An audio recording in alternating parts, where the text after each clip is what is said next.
بسم اللہ الرحمن الرحیم الحمد للہ رب العالمین والصلاة والسلام علی نبینا محمد صلی اللہ علیہ وآلہ وسلم تسلیما۔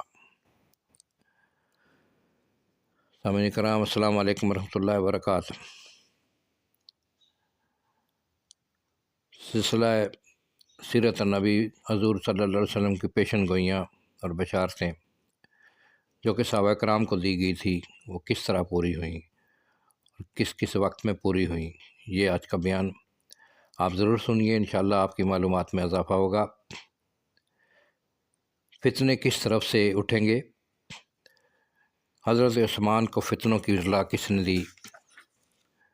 حضرت عمر حضرت عثمان کی شہادت کی بشارت، شہادت کی اطلاع۔ حضرت علی مرتضیٰ رضی اللہ تعالیٰ عنہ کی مشکلات اور شہادت۔ جنگ جمل کی خبر۔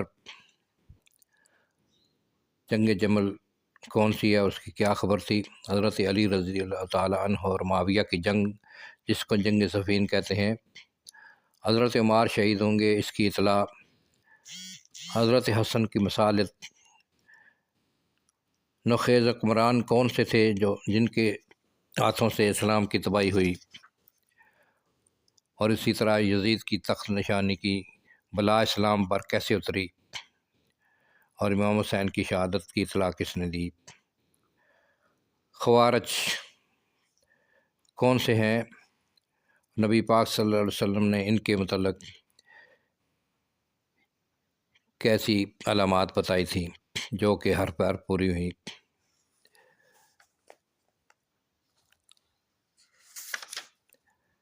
فتنے مشرق کی جانب سے اٹھیں گے۔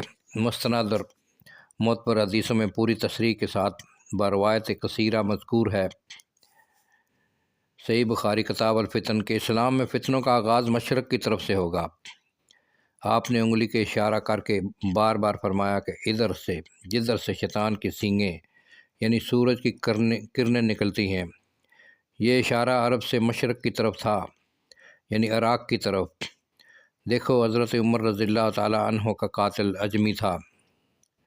حضرت عثمان رضی اللہ تعالیٰ عنہ کے عہد کا فتنہ عراق ہی سے اٹھ کر مصر تک پھیلا۔ جنگ جمل اسی سرزمین پر ہوئی۔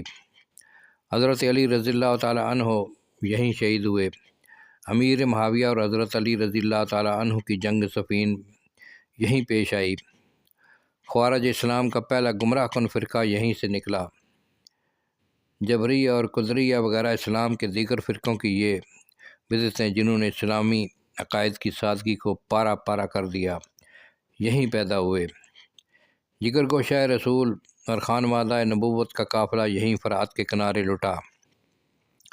مختار نے ادعائے کاذب کا فتنہ یہیں پیدا کیا۔ شیعیت جس نے اسلام کو دو حصوں میں منقسم کیا، یہیں کی پیداوار ہے۔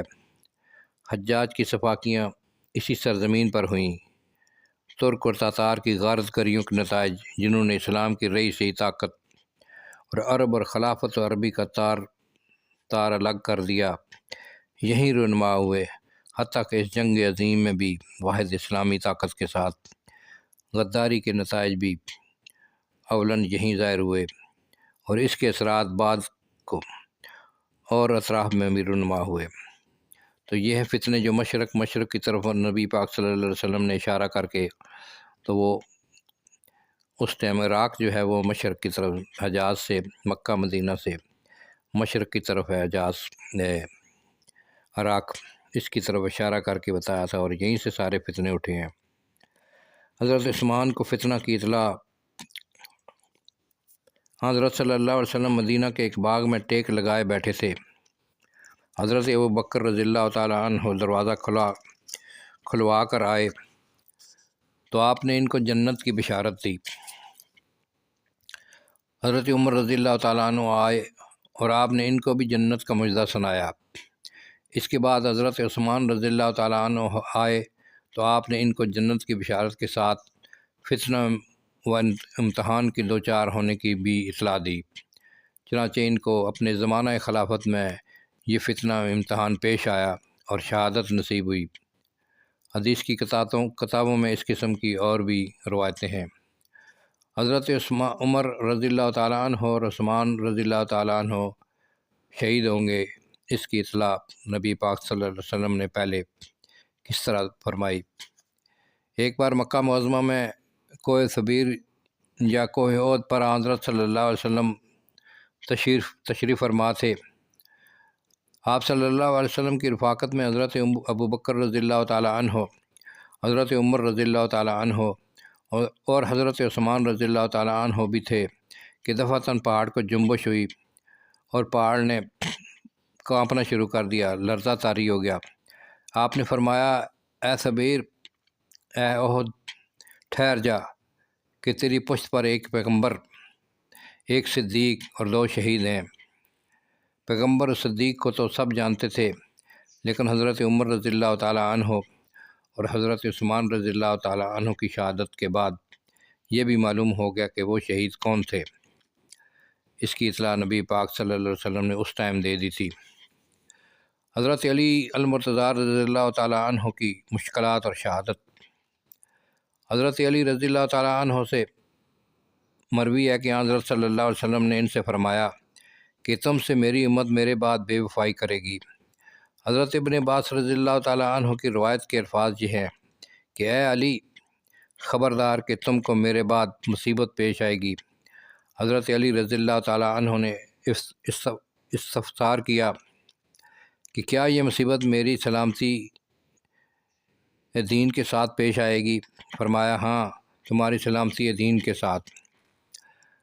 حضرت علی رضی اللہ تعالیٰ عنہ اور بعض صحابہ ایک سفر میں ایک موقع پر حضرت صلی اللہ علیہ وسلم کے ہم رکاب تھے۔ آپ نے فرمایا، میں بتاؤں کہ وہ سب سے بدبخت انسان کون ہے؟ لوگوں نے عرض کی، ہاں یا رسول اللہ، بتائیے۔ دو سب سے بدبخت انسان کون ہیں؟ لوگوں نے عرض کی کہ ہاں یا رسول اللہ، بتائیے۔ ایک سمود کا سرخ رنگ بدبخت جس نے ناقہ کو قتل کیا، اور دوسرا وہ جو اے علی تمہارے یہاں پر، یعنی گردن کی طرف اشارہ کر کے کہا، تمہارے گردن پر تلوار مارے گا۔ یہ 2 بدبختوں کی اطلاع نبی پاک صلی اللہ علیہ وسلم نے دی۔ جنگ جمل کی خبر۔ جنگ جمل وہ ہے کہ جس میں حضرت علی رضی اللہ تعالیٰ عنہ اور حضرت عائشہ رضی اللہ تعالیٰ عنہ وغیرہ کے درمیان جو اتفاقی لڑائی بصرہ میں پیش آ گئی تھی، اس کو جنگ جمل کہتے ہیں۔ جمل کہتے ہیں اونٹ کو۔ جنگ جمل اس لیے اس کو کہا جاتا ہے کہ حضرت عائشہ رضی اللہ تعالیٰ عنہ جس اونٹ پر سوار تھیں، حضرت علی رضی اللہ تعالیٰ عنہ نے اس کے اگلی ٹانگیں جو ہے نا وہ کٹوا دی تھی تاکہ حضرت عائشہ رضی اللہ تعالیٰ عنہ نیچے آئیں اور یہ جنگ بند ہو، اس لیے اس کو جنگ جمل کہتے ہیں۔ ایک دفعہ حضرت صلی اللہ علیہ وسلم ازواج مطہرات کے درمیان، اپنی بیویوں کے درمیان تشریف فرما تھے کہ آپ نے فرمایا، تم میں سے کسی پر حواب کے کتے بھونکیں گے۔ حواب عراق میں ایک تالاب کا نام ہے۔ حضرت عائشہ رضی اللہ تعالیٰ عنہ جب اصحاب جمل کے ساتھ روانہ ہوئی اور حواب کے تالاب پر پہنچی اور کتوں نے بھونکنا شروع کیا تو ان کو حضرت صلی اللہ علیہ وسلم کی پیشن گوئی یاد آئی۔ حضرت علی رضی اللہ تعالیٰ عنہ اور معاویہ کی جنگ۔ ایک بار آپ صلی اللہ علیہ وسلم نے فرمایا کہ اس وقت تک قیامت نہ آئے گی جب تک 2 ایسے گروہ باہم جنگ آزما نہ ہوں گے جن میں سے ہر ایک کا دعویٰ ایک ہی ہوگا۔ صحیح مسلم کتاب الفتن میں ہے۔ علماء کا بیان ہے کہ یہ پیشن گوئی حضرت علی رضی اللہ تعالیٰ عنہ اور امیر معاویہ کی لڑائیوں پر صادق آتی ہے۔ حضرت عمار شہید ہوں گے۔ آپ نے غزوہ خندق میں حضرت عمار کے سر پر دست شفقت پھیر کر فرمایا، افسوس تجھ کو ایک باغی گروہ قتل کرے گا۔ یہ پیشن گوئی متعدد صحابہ سے منقول ہے۔ حضرت عمار رضی اللہ تعالیٰ عنہ حضرت علی رضی اللہ تعالیٰ عنہ کی معیت میں امیر معاویہ کے ساتھیوں کے ہاتھ سے جنگ صفین میں شہید ہوئے۔ امام حسن کی مصالحت۔ ایک دفعہ آپ صلی اللہ علیہ وسلم نے حضرت امام حسن کو لے کر گھر سے باہر نکلے اور ان کو گود میں لے کر ممبر پر چڑھے۔ پھر فرمایا کہ میرے اس فرزند کے ذریعہ سے خدا مسلمانوں کے دو گروہوں کے درمیان مصالحت کرا دے گا۔ چنانچہ یہ پیشن گوئی حضرت علی رضی اللہ تعالیٰ عنہ کی شہادت کے 6 مہینے بعد پوری ہوئی، اور طرفداران علی رضی اللہ تعالیٰ عنہ اور حامیان معاویہ میں بعض شرائط پر صلح ہو گئی، اور یہ صلح حضرت امام حسن کی نے کرائی۔ وہ کون سے نوخیز حکمران قریش کے ہاتھوں جن کے ہاتھوں سے اسلام کی تباہی ہوئی، اس کی خبر بھی حضرت صلی اللہ علیہ وسلم نے پہلے دے دی تھی۔ حضرت صلی اللہ علیہ وسلم نے جن مخصوص اصحاب کو اسلام کے متعلق مستقبل سے باخبر کر دیا تھا، ان میں سے ایک حضرت ابو ہریرہ رضی اللہ تعالیٰ عنہ بھی تھے۔ وہ کہتے تھے کہ حضرت صلی اللہ علیہ وسلم نے فرمایا، میری امت کی بربادی قریش کے چند نوخیزوں کے ہاتھ سے ہوگی، یعنی قریش کے چند نوخیز یعنی نوجوانوں کے ہاتھ سے ہوگی۔ حضرت ابو ہریرہ رضی اللہ تعالیٰ عنہ کہا کرتے تھے کہ اگر میں چاہوں تو سب کو نام بنام گنا دوں۔ یہ پیشن گوئی حرف بے حرف صحیح نکلی۔ حضرت عثمان رضی اللہ تعالیٰ عنہ کی عہد کا سیاسی طوفان، ان کی شہادت، پھر جمل کی لڑائی، یہ سب چند نوخیز قریشی رئیس زادوں کی بجا و منگوں کے نتائج تھے، جیسا کہ عام تاریخوں میں مستور ہے، اور صحیح بخاری میں ہے کہ راوی کہتا ہے کہ ہم نے شام جا کر بنی مروان کو دیکھا تو ان کو اسی طرح نوخیز نوجوان پایا، اور اسی طرح ان کی آگے اولادیں اور جو تھی وہ سب نوخیز تھے، نوجوان تھے، اور انہی کے ہاتھوں سے اسلام کی تباہی ہوئی۔ یزید کی تخت نشانی کی بلا اسلام پر۔ امیر معاویہ نے 67 ہجری میں وفات پائی، اور ان کے بجائے یزید تخت نشین ہوا۔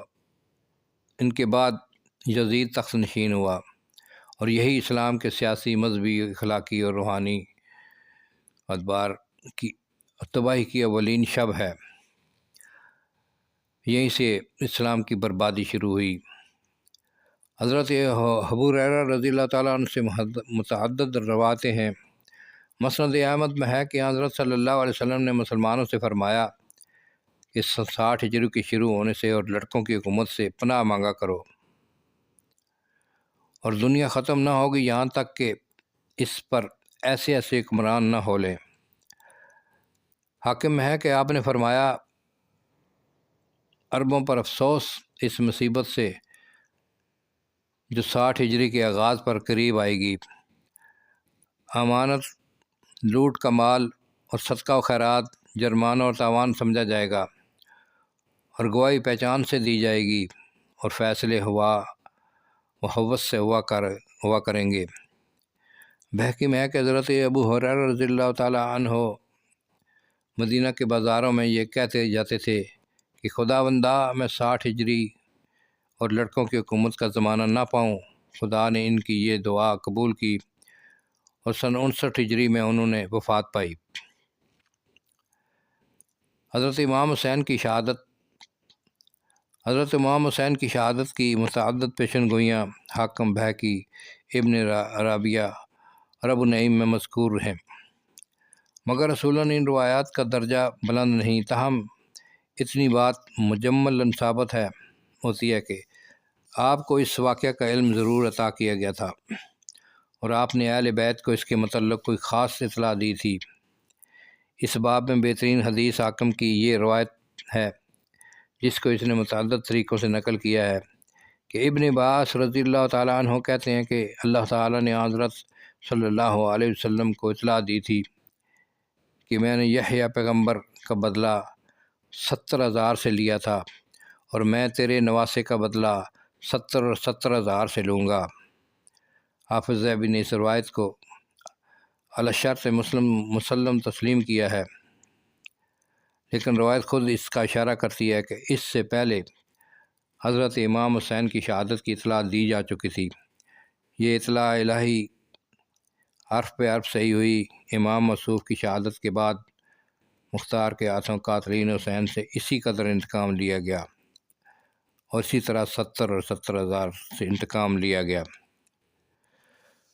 خوارج کی اطلاع۔ خوارج کون تھے؟ جن کو حضرت ابو سعید خدری رضی اللہ تعالیٰ عنہ سے روایت ہے کہ ایک دن حضرت صلی اللہ علیہ وسلم مال غنیمت تقسیم فرما رہے تھے۔ قبیلہ بنو تمیم کا ایک آدمی آیا اور کہا کہ یا رسول اللہ، انصاف سے مال تقسیم فرمائیے۔ آپ صلی اللہ علیہ وسلم نے فرمایا، میں نہ انصاف کروں گا تو پھر کون کرے گا؟ اس کی گستاخی پر حضرت عمر رضی اللہ تعالیٰ عنہ سخت برہم ہوئے اور حضرت صلی اللہ علیہ وسلم سے عرض کی کہ اجازت دیجیے تو اس کی گردن اڑا دوں۔ آپ صلی اللہ علیہ وسلم نے فرمایا، جانے دو، اس کے ایسے رفقا ہوں گے جن کے نماز روزے کے مقابل تم کو اپنے نماز روزے حقیر معلوم ہوں گے۔ وہ لوگ قرآن کی تلاوت کریں گے لیکن گلے کے نیچے نہ اترے گا۔ مذہب کے دائرہ سے اس طرح نکل جائیں گے جس طرح تیر نشانہ کے پار نکل جاتا ہے۔ اس گروہ کی علامت یہ ہے کہ ان میں ایک سیاہ فام شخص پیدا ہوگا جس کے دونوں بازوؤں میں عورت کے سینہ کی طرح گوشت لٹکتا ہوگا۔ حضرت ابو سعید خدری رضی اللہ تعالیٰ عنہ کا بیان ہے کہ حضرت علی رضی اللہ تعالیٰ عنہ بن ابی طالب نے اس گروہ سے جنگ کی اور میں ان کے ساتھ موجود تھا۔ اس سیاہ فام کی تلاش کی گئی تو حضرت صلی اللہ علیہ وسلم نے جو علامات بتائی تھیں وہ ان کے ساتھ متصف نکلا۔ مختار اور حجاج کی اطلاع۔ حضرت صلی اللہ علیہ وسلم نے فرمایا تھا کہ قبیلہ ثقیف میں 2 شخص پیدا ہوں گے جن میں ایک کذاب اور دوسرا مبیر یعنی ہلاک کرنے والا ہوگا۔ چنانچہ جب حجاج ثقفی نے حضرت عبداللہ بن زبیر کو پھانسی دی، کعبہ پر حملہ کیا اور عبداللہ بن زبیر جو اس وقت وہاں کے گورنر تھے ان کو پھانسی دی، اور ان کی والدہ حضرت اسماء جو کہ حضرت ابوبکر صدیق رضی اللہ تعالیٰ عنہ کی بڑی بیٹی اور حضرت عائشہ رضی اللہ تعالیٰ عنہ کی بڑی بہن تھی، ان کا حضرت زبیر ان کے بیٹے تھے، ان کو بلایا تو انہوں نے جانے سے انکار کیا۔ بار بار کے انکار کے بعد حجاج خود ان کے پاس آیا۔ بہت سے سوال جواب کے بعد انہوں نے کہا کہ قبیلہ ثقیف کے 2 شخصوں کے متعلق آپ صلی اللہ علیہ وسلم نے جو پیشن گوئی فرمائی تھی، ان میں کذاب مختار ثقفی کو تو ہم نے دیکھ لیا، اور مبیر کے متعلق میرا خیال ہے کہ وہ تم ہی ہو۔ یہ سن کر حجاج چپ چاپ الٹے پاؤں واپس چلا گیا۔ حجاز میں ایک آگ، مدینہ شریف کی یہ مشہور آگ جو اس وقت اس کی اطلاع حضرت صلی اللہ علیہ وسلم نے فرمایا تھا کہ قیامت اس وقت تک نہیں آئے گی جب تک حجاز میں ایک ایسی آگ نہ نکلے جس کی روشنی بصرہ کے اونٹوں کی گردنوں کو روشن نہ کر دے۔ یہ روایت صحیح مسلم اور حاکم ہے۔ امام نودی اس حدیث کی شرح میں لکھتے ہیں کہ یہ آگ ہمارے زمانے میں سن 654 ہجری میں مدینہ میں ظاہر ہوئی، اور آگ اس قدر بڑی تھی کہ مدینہ کے مشرقی پہلو سے لے کر پہاڑی تک پھیلی تھی۔ اس کا حال شام اور تمام شہروں میں بتواتر معلوم ہوا، اور ہم سے اس شخص نے بیان کیا جو اس وقت مدینہ میں موجود تھا۔ ابو شامہ ایک اور محاصر مصنف کا بیان ہے کہ ہمارے پاس مدینہ سے خطوط آئے جن میں لکھا تھا کہ پہاڑ کہ 4 شنبہ کی رات کو جمادی الثانی کی 3 تاریخ کو مدینہ میں ایک سخت دھماکہ ہوا، پھر بڑا زلزلہ آیا جو ساعت بساعت بڑھتا رہا، یہاں تک کہ 5ویں کو بہت بڑی آگ پہاڑی میں کریزہ کے محلہ کے قریب نمودار ہوئی، جس کو ہم نے مدینہ کے اندر اپنے گھروں سے اس طرح دیکھتے تھے کہ گویا وہ ہمارے قریب ہی ہے، اور ترائیاں بہہ نکلی، اور ہم ان کو دیکھنے کو چڑھے تو دیکھا کہ پہاڑ آگ بن کر بہہ رہے ہیں اور ادھر ادھر شعلہ بن کر جا رہے ہیں۔ آگ کے شعلے پہاڑ معلوم ہوتے تھے، محلوں کے برابر برابر چنگاریاں اڑ رہی ہیں، یہاں تک کہ یہ آگ مکہ معظمہ اور صحرا سے بھی نظر آتی تھی۔ لوگ گھبرا کر روضہ نبوی صلی اللہ علیہ وسلم میں دعا اور استغفار کے لیے جمع ہو گئے تھے۔ یہ حالت ایک مدینہ سے زیادہ رہی۔ علامہ ذہبی اس واقعہ کے متعلق لکھتے ہیں کہ اسی سال یعنی 654 ہجری میں مدینہ میں آگ نکلی، جو ان بڑی نشانیوں میں سے تھی جن کی حضرت صلی اللہ علیہ وسلم نے خبر دی تھی۔ اس آگ میں شدت اور روشنی کے باوجود گرمی نہ تھی، اور چند روز ہی اہل مدینہ کا خیال تھا کہ قیامت آ گئی، تو انہوں نے خدا کی بارگاہ میں توبہ و استغفار کیا۔ اس آگ کا حال بتواتر معلوم ہے۔ حافظ سیوطی لکھتے ہیں کہ متعدد لوگوں سے جو بصرہ میں اس وقت موجود تھے، یہ شہادت منقول ہے کہ انہوں نے رات کو اس کی روشنی میں بصرہ کے اونٹوں کی گردنیں دیکھی۔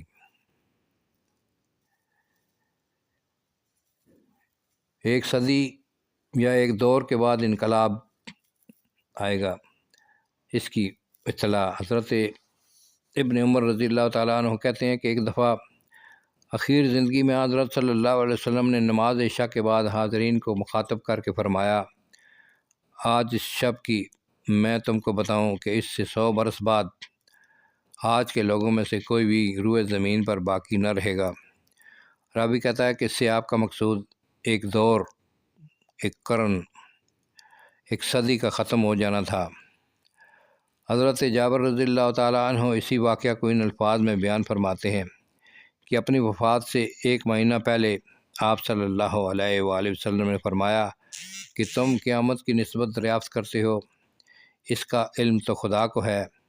میں خدا کی قسم کھا کر کہتا ہوں کہ آج روئے زمین پر کوئی سانس لینے والی جان نہیں جو 100 برس بعد روز زندہ رہے گی۔ اس سے مقصود صحابہ کے خیر و برکت کے دور کا اختتام تھا۔ ابو الطفیل صحابی رضی اللہ تعالیٰ عنہ سب سے اخیر میں مرے ہیں۔ ان کا بیان تھا کہ اب میرے سوا کوئی باقی نہیں جس نے جمال محمدی سے آنکھیں روشن کیں، اور یہ ابو الطفیل پوری صدی کے اختتام پر رحلت گزین ہوئے، یعنی وفات پائی۔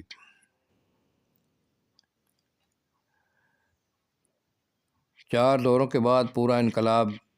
متعدد راویوں نے حضرت صلی اللہ علیہ وسلم سے روایت کی کہ آپ نے علی اعلان فرمایا کہ بہترین دور، صدی، قرن وہ ہے کہ جس میں ہوں، پھر اس دور کے لوگ جو میرے بعد ہیں، پھر اس دور کے لوگ جو ان کے بعد ہیں، پھر اس دور کے لوگ جو ان کے بعد ہیں، پھر ایسے لوگ ہوں گے جو گواہی کے لیے بلائے نہیں جائیں گے، خود جا کر گواہی دیں گے، خیانت کار ہوں گے، امین نہ ہوں گے، نظر مانیں گے لیکن ایفا نہ کریں گے۔